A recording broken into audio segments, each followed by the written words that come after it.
ఈరోజు కూటమి ప్రభుత్వం అధికారంలోకి వచ్చిన తర్వాత ఈ 100 రోజుల్లోనే చిన్నారులపైన మహిళలపైన ఏ విధంగా దాడులు జరుగుతున్నాయో కూడా మనం అందరూ ఒకసారి తెలియజేసుకోవాల్సిన అవసరం ఎంతైనా ఉంది. అదేవిధంగా 6 రోజుల ముందు పుంగనూరులోని అస్ఫియా అంజుమ్ అని 7 years బాలిక సెకండ్ క్లాస్ చదువుతున్న అమ్మాయి వాళ్ళ ఇంటి ముందర ఆడుకుంటూ ఉంటే ఏ విధంగా ఆ అమ్మాయిని తీసుకెళ్ళి హత్య చేయడం జరిగింది. 29వ తారీఖున ఆ అమ్మ కనపడకుండా పోవడం, మరి 3 days తర్వాత వాళ్ళ ఇంటికి దగ్గరలో ఉన్న 4 kilometers దూరంలో ఉన్న సమ్మర్ స్టోరేజ్ ట్యాంక్లో మృతదేహంగా తేలడం, ఈ విషయం చాలా అందరినీ బాధిస్తుంది కదా మీ అందరూ తెలియజేస్తాను. ఆంధ్రప్రదేశ్లో పోలీస్ వ్యవస్థ ఉందా లేదా అని ఆశ్చర్యానికి గురవుతున్నారు అందరూ. 6 రోజులైనా కూడా కిడ్నాప్ చేసి హత్య చేసిన ఆ అమ్మాయికి ఇంతవరకు పోలీసులు పట్టకపోవడం, ఆ నిందితుల్ని పట్టుకుపోవడం కూడా చాలా బాధాకరమైన విషయం కూడా మీ అందరూ తెలియజేస్తున్నారు. అదేవిధంగా నిజంగా ఆంధ్రప్రదేశ్లో అరాచక పాలన జరుగుతున్న విషయం కూడా మీ అందరికీ తెలియజేస్తున్నాను.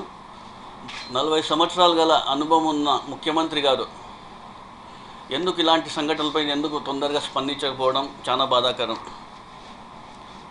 కూటమి ప్రభుత్వంలో కూడా అనేక మంది ముస్లిం నాయకులు ఉన్నారు, ముస్లిం మంత్రి ఉన్నారు.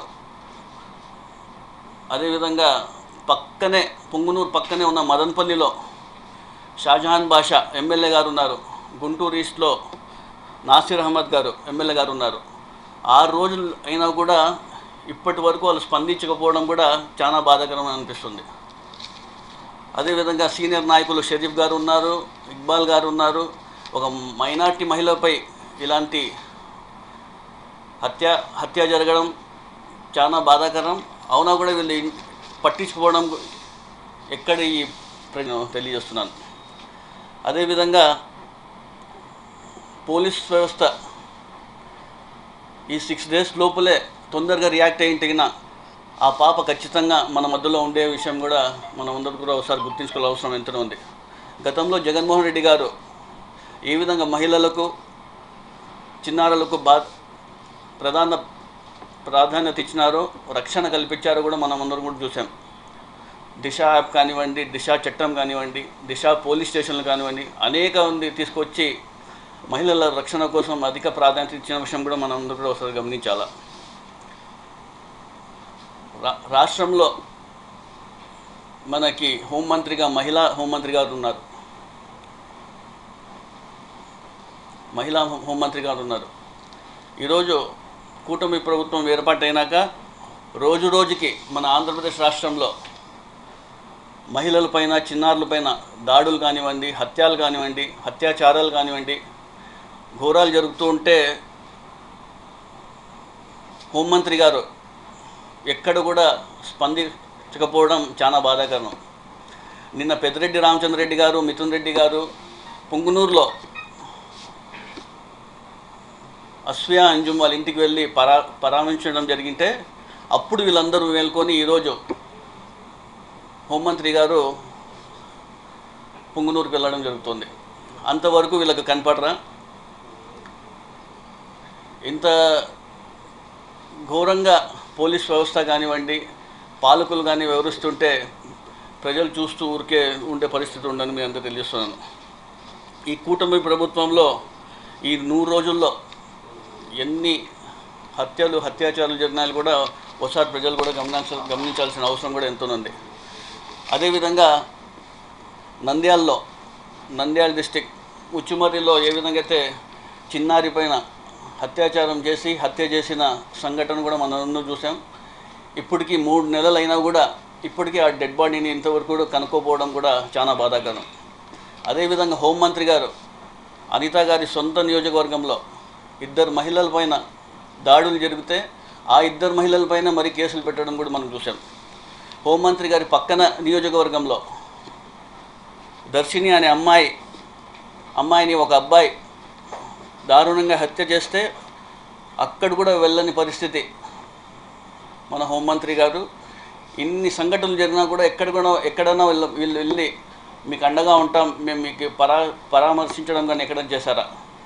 అదేవిధంగా మొన్నటి రోజున గుడ్వల్లూరులో 300 మంది అమ్మాయిలు కాలేజ్ బయట వచ్చి అజిటేషన్ చేశారు.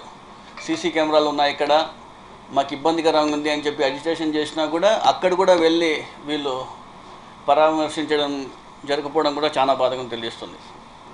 పవన్ కళ్యాణ్ గారు చూస్తే ఎన్నికల ముందు 30,000 మంది మహిళలు అదృశ్యమైనని చెప్పడం జరుగుతుంది. కానీ ఈరోజు ప్రభుత్వం వచ్చినాక మొన్న వారాహి డిక్లరేషన్ సభలో ఆయన అక్కడే ఉన్నారు. ఈ పుంగనూరు అక్కడి నుంచి తిరుపతి నుంచి పక్కనే ఈ పుంగనూరు ఇష్యూలు జరిగింది, వెళ్ళిపోయి పరామర్శించడం అది కూడా చూడలేదు. ఇవన్నీ చేస్తుంటే చాలా బాధాకరమైన విషయం. అదేవిధంగా సబ్ కలెక్టర్ ఆఫీస్ మదనపల్లిలో ఏ విధంగా అయితే అక్కడ ఫైర్ యాక్సిడెంట్ జరిగిందో అప్పటికప్పుడు సీఎం గారు కానివ్వండి, హోంమంత్రి కానివ్వండి, డీజీపీ గారు అప్పటికి స్పందించి ఒక ప్రత్యేక హెలికాప్టర్ పంపించిన రోజులు కూడా మనం చూసాం. ఈ సంఘటనలు జరిగినప్పుడు వీళ్ళందరికీ ఇవి గుర్తుకు రావా?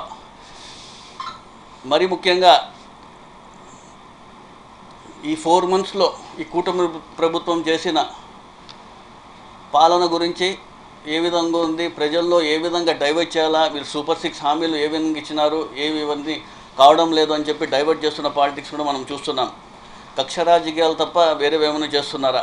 కేవలం ఒక డైవర్ట్ పాలిటిక్స్ కోసం ఇవన్నీ తీసుకొని ముందుకు మనం తెలియజేస్తున్నాను. మరి ముఖ్యంగా ఏ విధంగా అయితే 9వ తారీఖున ముఖ్యమంత్రి వైఎస్ మన former chief minister Jaganmohan Reddy గారు పుంగనూరు రావడం జరుగుతుంది. 9వ తేదీన అస్ఫియా అంజుమ్ వాళ్ళ కుటుంబానికి పరామర్శించడానికి. అది ఎక్కడ మన జగన్మోహన్ రెడ్డి గారు ముందుకెళ్ళిపోయి చేస్తున్నారో అని చెప్పేసి వీళ్ళు హఠాత్తుగా ఈరోజు ఉన్నట్టుండి హోమ్ మినిస్టర్ కానివ్వండి, మైనారిటీ మంత్రి ఫారూక్ గారు కానివ్వండి, వీళ్ళందరూ కూడా హఠాత్తుగా ఈరోజు వెళ్ళి అక్కడ వాళ్ళకి పరామర్శించడం కూడా ఎక్కడి వరకు ఇది సబబని కూడా మీ అందరూ తెలుస్తున్నాను. ఇవన్నీ కూడా ప్రజలు గమనించాలా. ఇప్పుడు ఈరోజు ఏమంటారు అనిత గారు, దీనికి మీరు రాజకీయం చేస్తున్నారంటారు. రాజకీయం ఎక్కడ చేస్తున్నారు? కేవలం ఇష్యూ జరిగింది, ఇష్యూని మనం బయటికి తీసుకెళ్ళి చెప్తున్నాం అంతే. దీని పోలీసు వ్యవస్థ తొందర చేస్తుంటేగినా ఈరోజు ఆ పాప ఉండేది, ఆ పాప ఈరోజు మన మధ్యలో ఉండేది. కేవలం వీళ్ళు ఏందో రాజకీయం చేస్తున్నారని చెప్తే ఎట్లా మాటలు ఊరికే మాట్లాడడం కాదు. మీరు వారం నుంచి తెలుసు మీకు ఇష్యూ జరుగుతుంది, పోలీసులంతా దీంట్లో వెంటనే ఉండి దీన్ని దర్యాప్తు చేస్తున్నారని తెలుసు, మీ దృష్టికి కూడా వచ్చి ఉంటుంది. మళ్ళీ 1 week వరకు మీరు ఎందుకు పోలేదు అక్కడ? 1 week వరకు ముందు పోకోకుండా ఏదో మాట్లాడుతున్నారు. ఈరోజు నిన్న పెద్దిరెడ్డి రామచంద్రరెడ్డి గారు, మిథున్ రెడ్డి గారు అంతా కూడా నియోజకవర్గంలో వాళ్ళ ఇంటికి పరామర్శించితే మొత్తం ఊరంతా కదిలి వచ్చింది. మొత్తం పుంగనూరు అంతా కూడా కదిలి వచ్చి వాళ్ళకి సపోర్ట్గా నిలిచిందానికి ఈరోజు వీళ్ళు టీడీపీ నేతలంతా కూడా హఠాత్తుగా వచ్చి ఈరోజు రావడం జరిగింది. ప్రజలందరూ గమనిస్తున్నారు. అదేవిధంగా జగన్మోహన్ రెడ్డి గారు ఎక్కడ 9వ తారీఖు వచ్చి వాళ్ళ ఇంటికి పోయి పరామర్శించడం కన్నా మనమే ముందుకు పోయి ఈరోజు పోదామన్న ఉద్దేశంతో మీరు పోయినారు తప్ప దీంట్లో రాజకీయం ఎవరు చేస్తున్నారు అనేది కూడా ప్రజలందరూ కూడా గమనిస్తున్నారు. అదేవిధంగా ప్రజలు ఒకటి చెప్పదలుచుకున్నాను. ఈరోజు 100 రోజుల్లో ఏం చేసినారు వీళ్ళు? అనేక సార్లు ఊరికే రాజకీయాలు చేస్తున్నారు, తప్పుగా ఏ డైవర్ట్ పాలిటిక్స్ చేస్తున్నారు ప్రజలందరూ గమనిస్తున్నారు. ప్రజలకు ఒకటి చెప్పదలుచుకుంటున్నారు.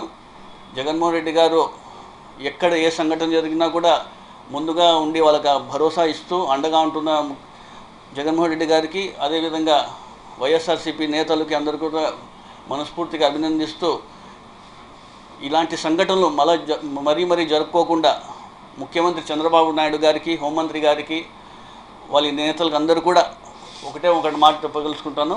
రాబోయే రోజుల్లో ఇలాంటి సంఘటనలు జరుగుకుంటూ మీరందరూ దర్యాప్తు చేసుకొని ముందుకెళ్ళాలని తెలియజేసుకుంటూ సెలవు తీసుకుంటాను.